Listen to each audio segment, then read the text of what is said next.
Hola a todos y bienvenidos al segundo episodio de nuestro podcast Los hijos de Freud. Espero y todos los que nos escuchen se encuentren bien en sus casas. Hoy para ustedes relataremos un tema más del psicoanálisis enfocado a la concepción freudiana de la neurosis obsesiva. Por ello, para entender mejor este trastorno psíquico, hablaremos sobre el caso del hombre de las ratas, lo cual para esto tenemos un grupo de estudiantes de psicología que nos ayudarán a discutir este tema tan interesante. Bueno, me presento, mi nombre es Joe Cabrera y les daré el pase a mis otras compañeras para que se puedan presentar. Gracias. ¿Qué tal? Bienvenidos, soy Fabiana León, estudiante de psicología y es un gusto acompañarlos otra vez en este nuevo podcast. Hola, ¿qué tal todos? Soy Katy Doñas y qué bueno que nos acompañen hoy en un nuevo podcast para hablar un poco sobre la neurosis obsesiva. Hola, ¿qué tal a todos? Mi nombre es Corea Rosales Acero y gracias por venir a este segundo episodio. Hola a todos, soy Isabel Geldres Chávez y me alegro mucho que nos volvamos a encontrar en este nuevo episodio. Gracias chicas por acompañarnos en este segundo episodio. Y bueno, continuando con este podcast tenemos que hacer mención a Sigmund Freud, quien fue un médico austríaco, además el primero en impulsar el término psicoanálisis y en este contexto lo lleva a poder implicar dentro de la sexualidad infantil y desde este punto desarrollar múltiples teorías. Teorías como la estructura básica de la personalidad sobre el yo, ello y superyo y como lo importante de nuestro campo de la psicología porque ha influenciado en la forma en la que pensamos sobre la mente humana y ha dado lugar a nuevas formas de tratamiento psicológico como la terapia psicoanalítica. Ahora, sabiendo ya un poco más de él, hablemos ya de la neurosis obsesiva de Freud. ¿Qué es lo que plantea Freud sobre la neurosis obsesiva y cuáles son los elementos que la conforman? En este caso, Freud menciona que un caso de neurosis obsesiva es muy difícil de entender porque, a pesar de que en su lenguaje pareciera haber mayor empatía, de por sí la neurosis obsesiva es un dialecto de la histeria. Que esto quiere decir que la neurosis obsesiva, donde se realiza la actividad del sujeto, es construyente sobre la base de una histeria inicial, ¿no? Con trasfondo de síntomas histéricos, claro. Bueno, y lo cual los elementos que logró obtener Freud en sus estudios son la parte del deseo, el temor obsesivo de deseo, o al deseo mejor dicho, y las acciones de defensa para que no se produzca ese temor obsesivo, ¿no? Ya que, como vemos, el enfermo de neurosis desecha las supersticiones vulgares, pero cede ante sus propias ideas, ¿no? Sus ideas obsesivas. Y eso es a pesar de reconocer que son absurdas, aunque vive atemorizado y prisionero de ellas, claro. Gracias Katy. Bueno, lo que plantea Freud es muy interesante sobre esta enfermedad. Ahora, la comprensión freudiana respecto de la sexualidad infantil logra dar un paso más a la conceptualización sobre las neurosis en general y sobre las neurosis obsesivas en particular, por ende debería explicar la sexualidad infantil instruida en la neurosis obsesiva. En este caso, ¿qué nos pueden comentar acerca de esto? Me gustaría discutir acerca de esto. Bueno, como bien sabemos, Freud resalta siempre el componente sexual en cualquiera de sus teorías, y la neurosis no fue algo que no lo incluiría. Asimismo, Freud alega que el origen de esta neurosis se debe a una de índole de trama sexual, del cual se experimentó en la temprana infancia de cada individuo. Es por ello que introduce que el infantilismo de la sexualidad, que se conceptualiza como la ausencia permanente del desarrollo sexual en un individuo, consigue así una construcción de la neurosis. Asimismo, la inhibición del desarrollo psicosexual produce una represión sexual del cual nace la neurosis en términos de una fijación y una regresión a la fase sádico-anal. En este sentido, el enfermo obsesivo típico sería aquel que ha renunciado a su genitalidad adulta y ha regresado una vez más en la historia de su desarrollo psicosexual o la fase sádico-anal. Bueno, muy interesante todo lo que ha mencionado mi compañera Coreima acerca de la sexualidad infantil y me gustaría seguir este podcast mencionando los mecanismos de defensa de la neurosis obsesiva. Bueno, el ser humano, e incluso creo que nos ha pasado cada vez que nos sentimos alerta o amenazados, de forma inconsciente desarrollamos mecanismos de defensa para nuestra sobrevivencia o para combatir pues un problema. Los mecanismos de la neurosis obsesiva son desplazamiento del efecto sobre representaciones del aislamiento del conflicto original. Según Freud, la defensa interviene cuando hay un conflicto psíquico que nace desde un efecto traumático o también desde un índole sexual en el yo. Pero también que nos menciona que aparte de la defensa hay otro mecanismo que es la represión, solo que en este caso el grupo psíquico está separado del efecto del yo, ya que no es traumático sino es el deseo. Como algo curioso, Freud considera que en un primer plano las defensas actúan debido a las excitaciones internas, mientras que para aquellas excitaciones externas hay unas funciones protectoras que vienen antes de la defensa. Freud también nos recuerda que la modalidad de defensa depende pues del yo, del sujeto y del análisis que al final va a modificar el sujeto, esto a través de la defensa que pueden ser pues penosas o displacenteras, que corresponden a las tendencias entre comillas prohibidas del Edipo. Por último, después de varias influencias de otros psicólogos junto con sus teorías hacia pues la neurosis obsesiva, como por ejemplo la de Teodoro Meiner, en el año 1996 Freud digamos que regresa a sus pasos, es decir, a su antiguo concepto de la defensa y represión, donde menciona que la defensa es un conjunto de técnicas que sirve al yo frente a unos conflictos psíquicos, de consecuencia puede llegar a conducir a una neurosis.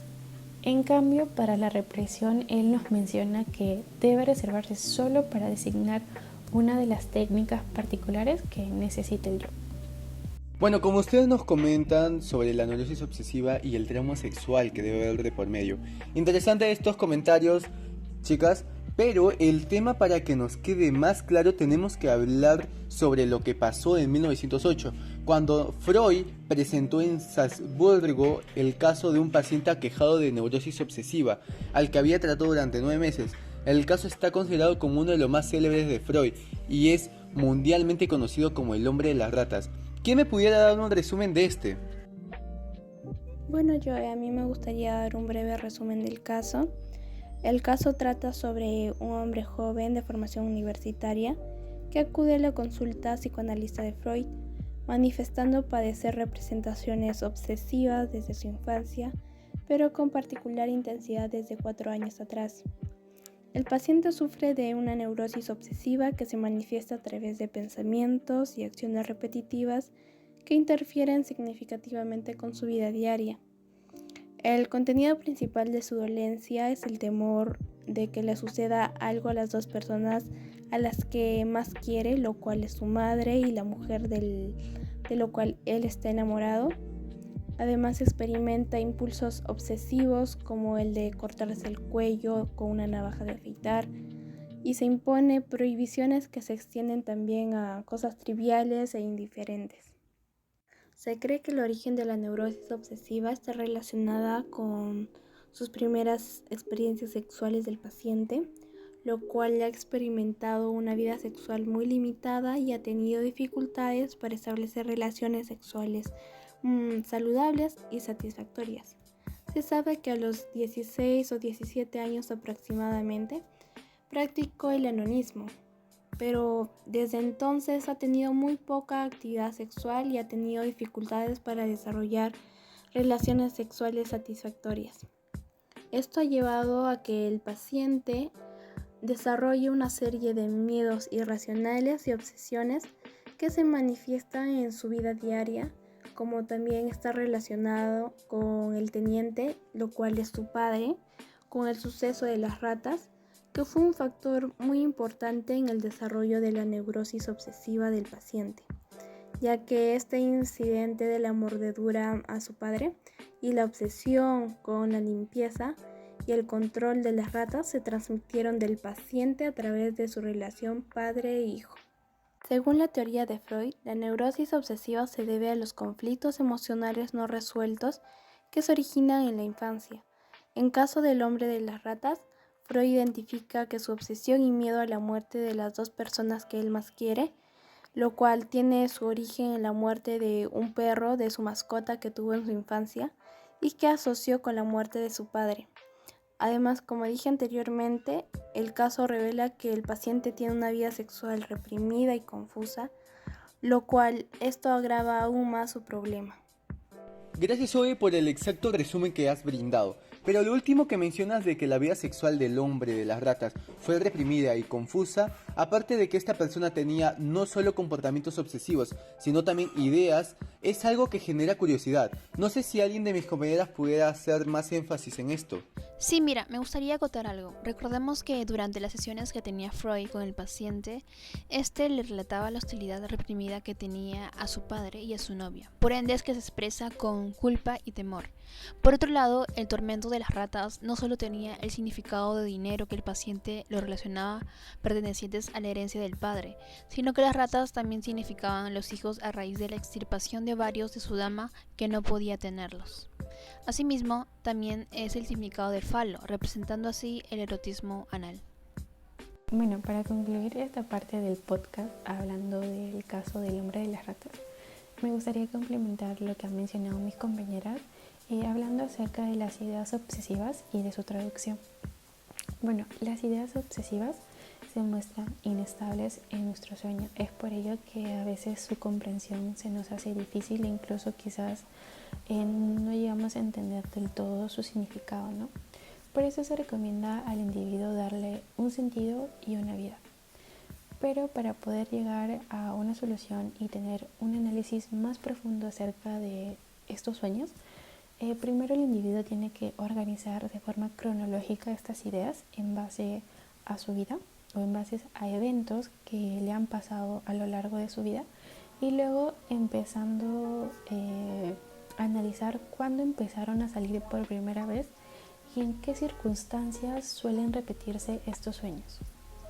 Bueno, creo que nos queda muy claro, Fabiana, sobre lo que es las ideas obsesivas y el cómo organizarse evita estas también. A pesar de todo, esto sigue siendo una enfermedad en la actualidad, y Freud hizo aportes para la mejor comprensión de esta, aunque estos aportes generan comentarios tanto a favor como en contra. ¿Alguien nos quiere aportar algo tanto en contra o a favor? Claro, pero quisiera enfocarme más en la técnica que utilizó Freud para el tratamiento de Ernest, lo cual empezó con la hipnosis y pues el método catártico, ¿no? Pero no llegó a funcionar.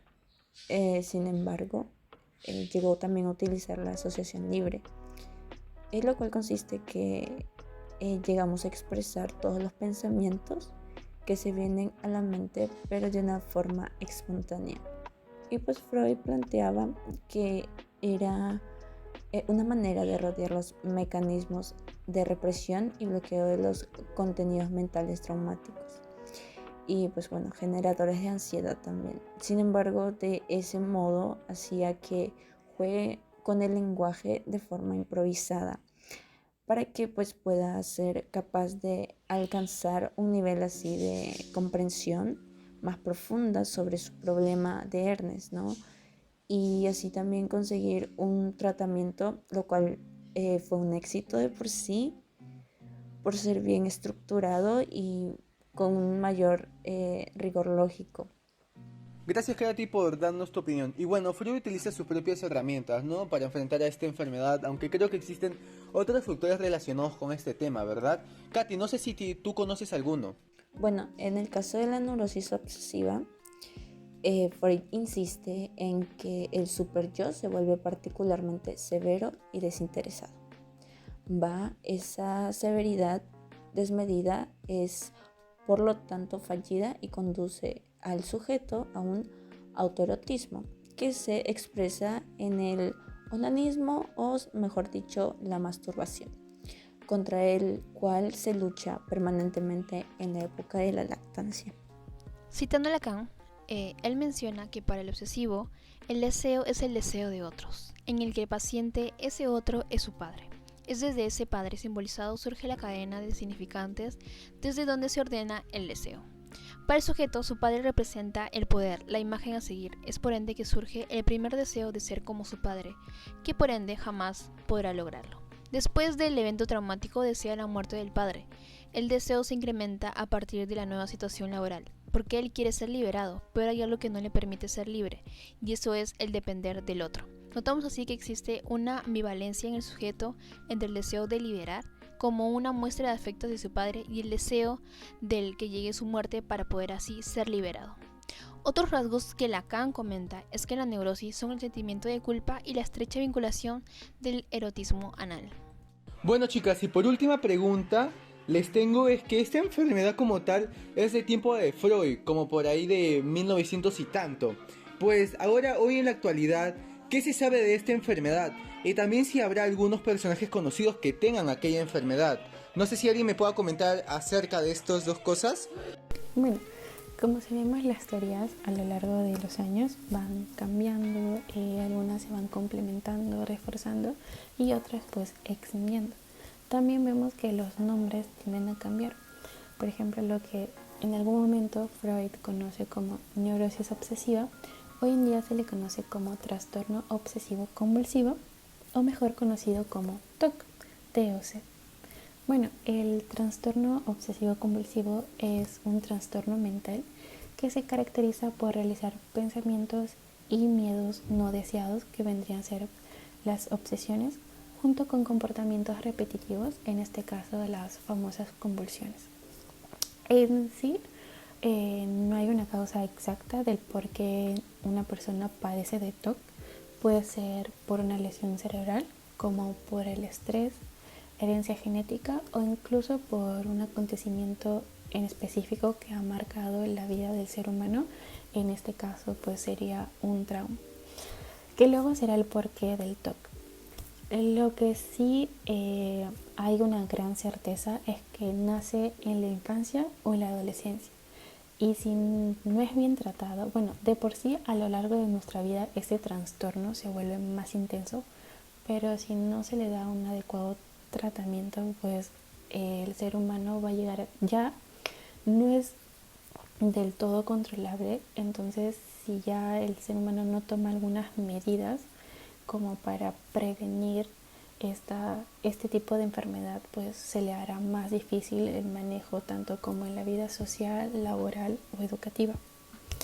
Bueno, un ejemplo de TOC, no sé si se han percatado quizás a personas que no pisan grietas o líneas cuando se encuentran en las veredas o caminando por la calle, personas que se lavan constantemente las manos o repiten ciertas acciones varias veces para estar seguros. Por ejemplo, limpiar varias veces tu asiento, así estarás seguro de que no vas a contraer ningún tipo de gérmenes. Algunos famosos que han hablado públicamente sobre sus experiencias con el trastorno obsesivo compulsivo incluyen al futbolista David Beckham, también a la actriz Cameron Díaz, al cantante Justin Timberlake, a la actriz Charlize Theron y al actor Leonardo DiCaprio. Es importante destacar que al hablar públicamente sobre ese tipo de enfermedades puede ayudar a reducir el estigma asociado a los trastornos mentales y así fomentar la comprensión y el apoyo hacia aquellos que los padecen. Muchas gracias a todos por sus comentarios. Realmente creo que nos queda que esta neurosis es una enfermedad que puede tenerla cualquier persona, y estar informados de esta nos ayuda a poder tratarla. Aparte, hay que reconocer que Freud realizó aportes hacia la psicología clínica de hoy en día, y es indispensable hablar de este tema, pues como ya lo dijeron, esta neurosis es hoy llamado un TOC, que gracias a los avances de la medicina y psicología ya tendría un tratamiento a esto. Por ende, este conocimiento que nos da el psicoanálisis hacia esta enfermedad cuantifica el hecho de conocer con profundidad los traumas que se generan a partir de situaciones que dan por hecho esta enfermedad. Esperamos que este podcast les haya sido útil y les haya dado un poco más de información y reflexiones sobre esta afectación tan relevante. Gracias por acompañarnos, nos vemos en un próximo capítulo en los podcasts de los hijos de Freud. Hasta la próxima, muchas gracias.